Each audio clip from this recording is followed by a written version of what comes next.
सभी बहन भाइयों को नमस्कार।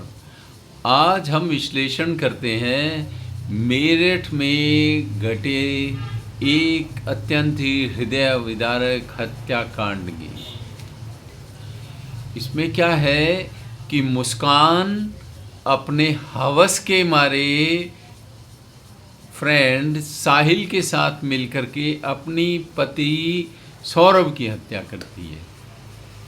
अब आप देखिए, इसका विश्लेषण हम करें तो साहिल और मुस्कान ये अत्यंत ही नीच, संस्कारहीन, विवेकहीन, बुद्धिहीन लोग थे।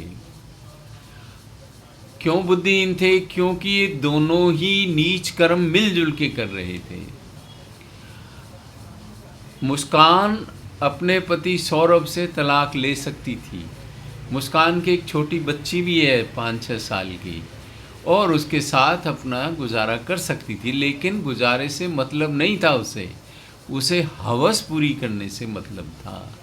तो ये दोनों साहिल और मुस्कान हवस के मारे हुए प्राणी थे, और विवेकहीनता तो दोनों में थी भरपूर संस्कारहीनता ये थी।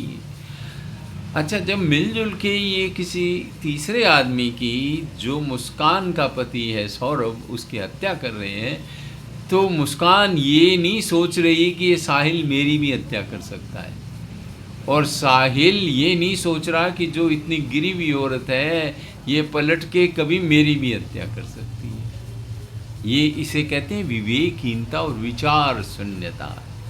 इस कारण से दोनों ही नीच प्राणी आपस में मिल करके ऐसा विचार करने की स्थिति में ही नहीं है, जबकि मुस्कान के पास एक रास्ता था, तलाक का रास्ता था, लेकिन उसे वो ठीक नहीं लगा।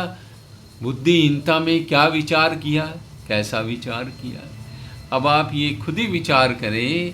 अब आप ये भी देखिए कि जब कभी दो लोग मिलकर के चोरी करते हैं, डाका डालते हैं, धोखाधड़ी करते हैं, वो ये नहीं सोचते कि हम दोनों इतने गिरे हुए हैं कि हम दोनों एक दूसरे के साथ भी ऐसा ही कर सकते हैं। वो दोनों यदि अलग अलग विचार करें तो शायद वो आपस में मिले नहीं। वो कहें ये तो घटिया आदमी है जो तीसरे के साथ ऐसा कर रहा है, तो हम दोनों भी आपस में ऐसा कर सकते हैं। ऐसा हमें बहुत मामलों में देखने में आता है। ये विवेकहीनता की निशानी है। ऐसी घटनाएं अखबारों में आती है कि पत्नी जो है पति और बच्चों को छोड़ करके फरार, किसी साहिल जैसे ही हवस के मारे व्यक्ति के साथ, और वो खुद भी हवस की मारी होती है, कामनाओं की मारी होती है। पता नहीं क्या ख्याल होता है, कौन सी जन्नत नसीब हो जाएगी, लेकिन भागते वक्त ना वो महिला ये सोच पाती है कि जिसके साथ भाग रही हूँ वो भी विवेकहीन व्यक्ति है, क्योंकि वो मेरा घर उजाड़ रहा है और मुझे सही रास्ता नहीं दिखा रहा।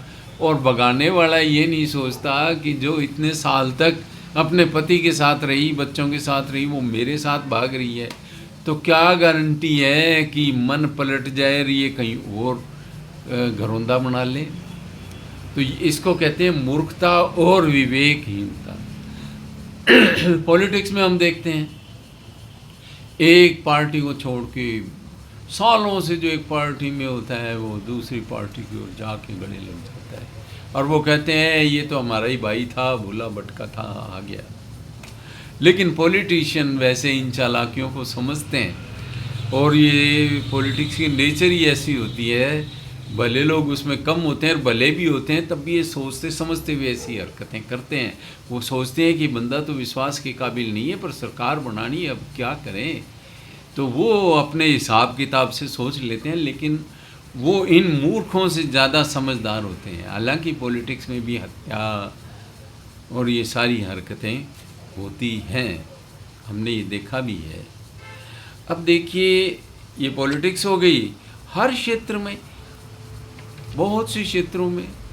भारत में ज़्यादातर हम लोग इस बात से परेशान रहते हैं कि ठगी ना मार जाए, और जो ठगी मारने वाला है उसके साथ भी कोई और ठगी मार जाता है।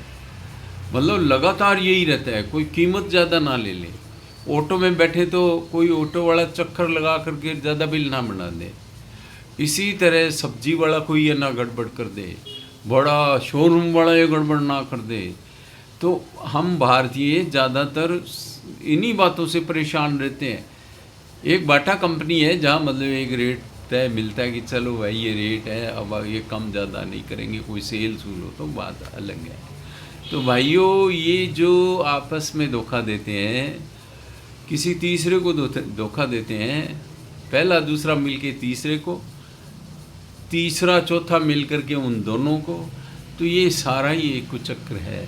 इसलिए संस्कारहीनता से सबके बच के रहना चाहिए और विचार करना चाहिए, विवेकहीनता से बचना चाहिए, और इन चीज़ों से विनाश ही मिलता है। अब आप देखिए कि उस साहिल और मुस्कान को क्या मिला। अब उन्हें मिलेगी जेल, और लेडीज़ अलग जगह रहती हैं और जेलों में साहिल दूसरी जगह रहेगा। जो नशा पत्ता उन्हें बाहर थोड़ा बहुत मिल जाता, वो जेल में तो मिलने से रहा। ना नशा मिलेगा ना ही सनम मिलेगा, तो फिर क्या मिलेगा?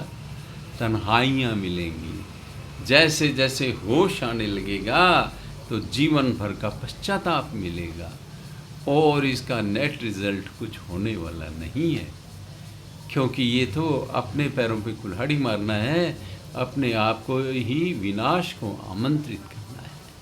हम सभी लोग विचार करें, सत्संग करें, सत्संग करें, सच्ची बात करें, तो ज़्यादा ठीक रहेगा। तो आप लोगों ने सुना, आपको बहुत बहुत धन्यवाद। पसंद आए तो लाइक, शेयर एंड सब्सक्राइब कर देना।